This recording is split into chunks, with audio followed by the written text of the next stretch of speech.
St. Petersburg, formerly known as Petrograd and Leningrad, is a city on the Neva River at the head of the Gulf of Finland and the Baltic Sea. It was built upon 42 islands and has over 300 bridges connecting them. It is Russia's second largest city after Moscow, with a population of roughly 5.4 million. It is the fourth most populous city in Europe, as well as the world's northernmost city with over 1 million residents. While it is no longer the actual capital of the country, it is still considered to be its cultural center, associated with the birth of the Russian Empire and Russia's entry into modern history as a great European power.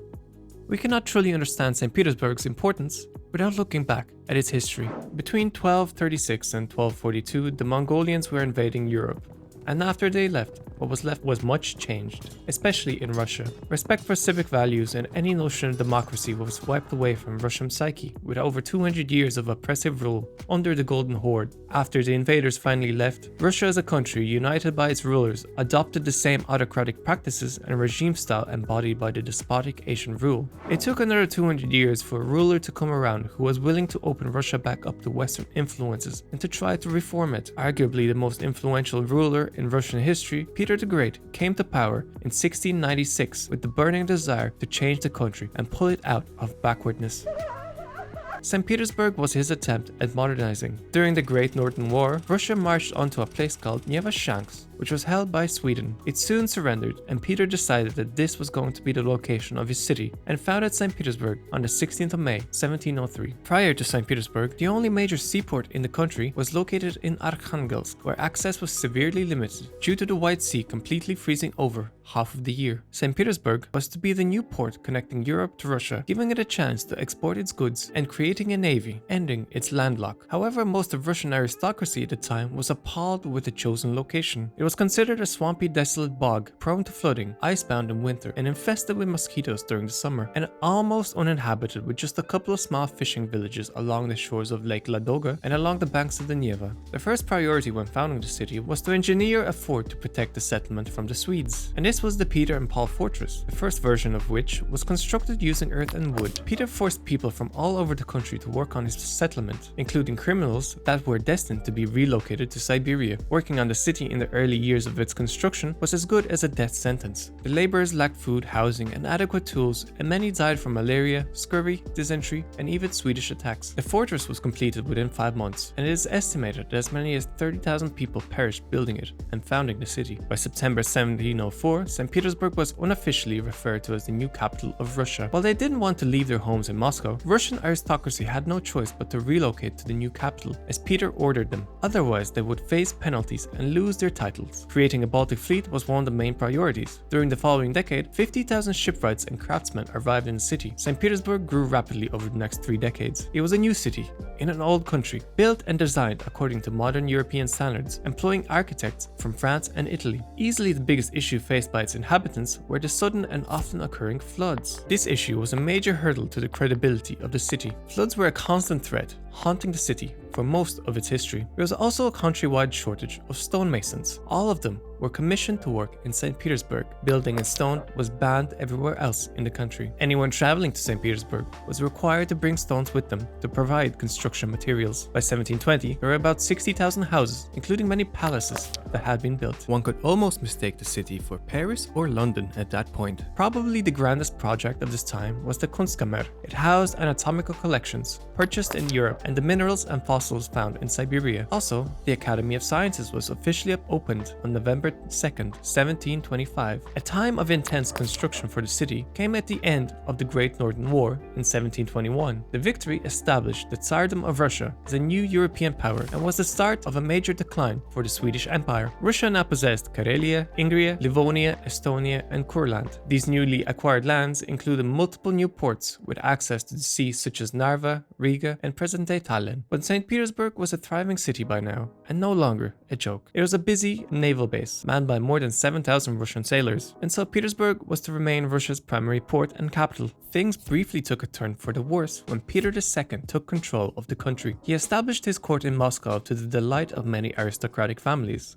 This meant a massive exodus from the city, with the population being cut down in half from what it was during Peter the Great's reign. The city was in danger of being forgotten. Luckily, Peter II did not reign for long, as he was soon replaced. St. Petersburg once again served as the capital, and work on the city resumed. By the time of Elizabeth's reign, the city was beginning to be noticed by travelers and tourists. Rastrelli's Winter Palace, with its 250-meter-long facade, which overlooks the Neva, is one of the main symbols of the city, completed just after the death of Elizabeth. Rastrelli was the master of blending traditional Russian style with signature Italian Baroque, and it can still be witnessed in many of the buildings around the city standing today. Then came Catherine the Great. Thanks to her, by 1790, St. Petersburg was larger than Moscow. The pace of its expansion dwarfed that of any other Russian city. She was not afraid to spend the state funds on new buildings or art. Most of the major buildings that define St. Petersburg to this day were completed during her reign. And by her death in 1796, Catherine had collected some 4,000 paintings, many of which are stored in St. Petersburg's museums. Within only 1 century, St. Petersburg had achieved what other great cities took centuries and had become one of the great capitals of the world. French had become fashionable, although Russian, German, English, Dutch, Italian, Greek, Turkish, and Swedish were also heard. Religions also varied: Orthodox, Protestants, Catholics, Lutherans, Calvinists, and even Muslims. In 1811, during Tsar Alexander's reign, St. Petersburg was counted the 5th largest city in Europe with 336,000 inhabitants.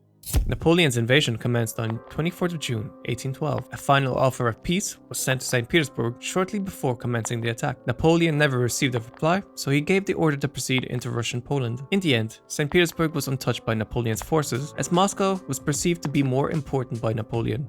Petersburg-Moscow Railway opened in the autumn of 1851. It was the longest double-track railway in the world and carried passengers on an overnight journey connecting the old Russia with the new. By 1850, St. Petersburg was experiencing the first positive effects of the Industrial Revolution. The cotton spinning industry was thriving, and heavy industry was stimulated by the Crimean War. However, with massive population growth came multiple outbreaks of diseases that swept through the country, such as cholera, typhus, and even the plague, slowing growth considerably.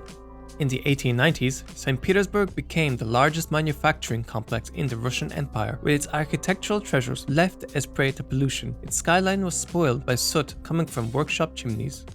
Overall, Russia was increasingly in turmoil. Russian serfs were less and less willing to be treated like slaves. This led to riots, rebellions, and assassination attempts on the Tsar, as well as the creation of a number of revolutionary groups, such as the People's Will, who after 5 failed assassination attempts managed to kill the Tsar Alexander on March 13, 1881, in what today is considered to be the first ever recorded suicide bombing in St. Petersburg. In order to regain control back over the country, Tsars were looking backwards, trying to return Russia to its old autocratic rule and limit Western democratic ideas from seeping into the country. However, technology was marching forwards against them. By 1882, there was a telephone system in Moscow, and by 1911, there were more than 56,000 subscribers in St. Petersburg alone.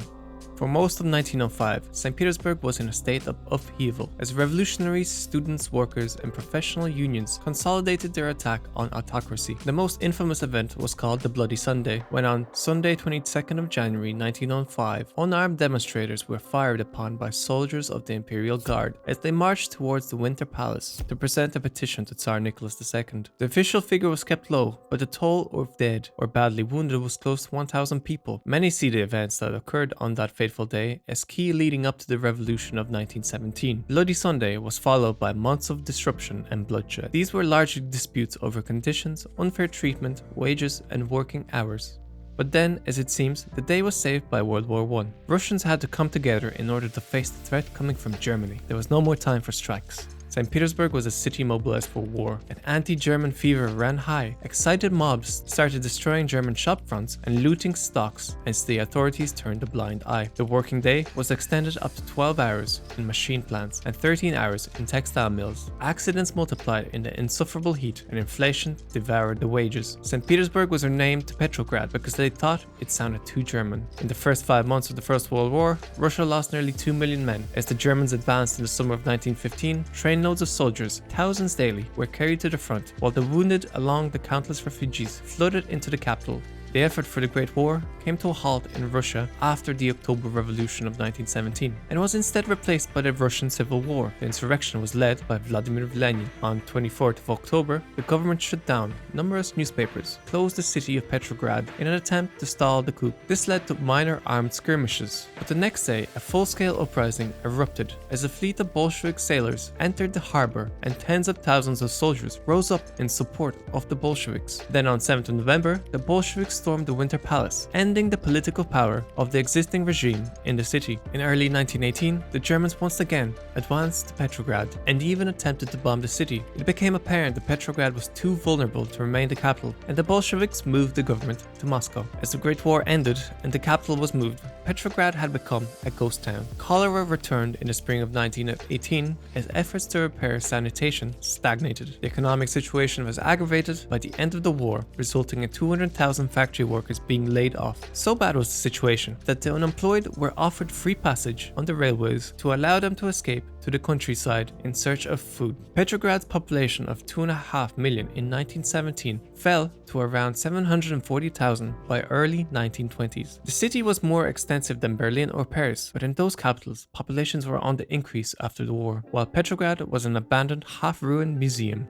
On 26th of January 1924, 5 days after Lenin's death, Petrograd was renamed Leningrad. The city has over 230 places associated with the life and activities of Lenin. Some of them were turned into museums, including the cruiser Aurora, a symbol of the October Revolution and the oldest ship in the Russian Navy. During Stalin's tyrannical drive for modernization, the standard of living declined further. Times were really tough, as 44% of household income went on food, and people lived in constant fear of Stalin's paranoid dictatorial regime, in which doing anything remotely suspicious could get you exiled and sent to Siberia. Towards the end of the 30s, the incessant hiss, outdoor loudspeakers spewing uninterrupted party propaganda polluted the Leningrad streets. In the spring of 1941, the Nazis massed enormous forces on Stalin's Western Front. Churchill warned the Kremlin about Hitler's intentions. Soviet agents sent incontestable evidence of an impending invasion. Even German soldiers defected to warn the Russians, but Stalin trusted Hitler. On June 22, 1941, the largest invasion ever mounted began. 5,000 aircraft, 3,000 tanks, and 5.5 million troops swept into Soviet territory along a 3,000-kilometer wide front. Thousands of old men, women, and teenagers dug trenches and tank traps to protect the southwestern approaches to Leningrad. Evacuation of industrial machinery began in the first weeks of the invasion, and by the time rail and road links were cut, nearly 100 ordnance factories and well over 150,000 workers had been moved east. The enemy forces encircled Leningrad. Luftwaffe attacks became more sustained, and shells pounded the city, shaking the ground. The siege of Leningrad proved one of the longest, most destructive, and most lethal sieges of a major city in modern history. When members of the militia went to collect the dead from the apartments, they sometimes found limbs missing. A teenager axed his grandmother to death to eat her innards. Another scavenged an unburied body to mince it. A black market opened up for human flesh. Things started to turn around in autumn of 1942 as the city started cultivating food and growing it on any available patch of land. This was enough to stave off starvation for some 4 months. On 23rd of January 1944, the last German shell fell on Leningrad. The war had not yet been won, but Leningrad had been saved. In protecting the city, 2 million Russians had been killed in a siege that lasted 872 days, or almost 2.5 years. Luckily, St. Petersburg was also considered of only secondary importance to Hitler, and he sent the bulk of his forces further east to fight in Stalingrad. Extensive damage to the city required building on a scale unseen since the days of Peter the Great, and Stalin's tyrannical reign ended in March 1953 with his death. There was continued determination to repair and maintain historical buildings in the city, and it contained the country's most distinguished art collections. Over the next 50 years, life in the old capital has started looking more like life we know today, especially with music and culture imported from America. In the late 50s and early 60s, Russian economy was booming. Natural gas had been discovered in Siberia, technology for industry developed, and great strides were made in agricultural production. For the ordinary citizen, The years 1955 to 1975 were arguably the most prosperous under communism. The first supermarkets opened, there was peace, and more than 27,000 cars were driving on the streets of Leningrad by 1963. Loudspeakers were mounted on mobile traffic control units, urging pedestrians to take care. Living standards rose, and Leningrad was once again St. Petersburg, as decided by a popular vote. Then the Iron Curtain fell. The year 1992 began with a catastrophe. Food shortage and deprivation were much worse than they had been under communism, as most people lost their jobs. Prices were swinging wildly. The cost of a toilet roll was 15 rubles, same as the price of admission to an orchestral concert, but both were a steal compared to the price of an orange at 350 rubles. As the 1990s dragged on, there was further increase in gang warfare in St. Petersburg with drug trafficking and arms dealing. St. Petersburg Dam was finally finished on November 28, 2011. The construction of the flood prevention complex had started in 1978 and became one of the longest running projects in Russian history. Finally, St. Petersburg was protected from the Baltic Sea. Despite the economic instability of the 1990s, not a single major theater or museum was closed in St. Petersburg. On the contrary, many new ones opened up. The preservation of cultural treasures has always been at the heart of St. Petersburg. So much glory of Russia has been created in Peter's city. Its literature, its music, its dance, and even its political vision. As such, St. Petersburg is likely to remain the cultural capital of Russia, with the Hermitage still being one of the largest museums in the world, and the city receiving over 15 million tourists in 2018. Trying to learn the history of St. Petersburg is the same as trying to learn the history of Russia. You can't have one without the other.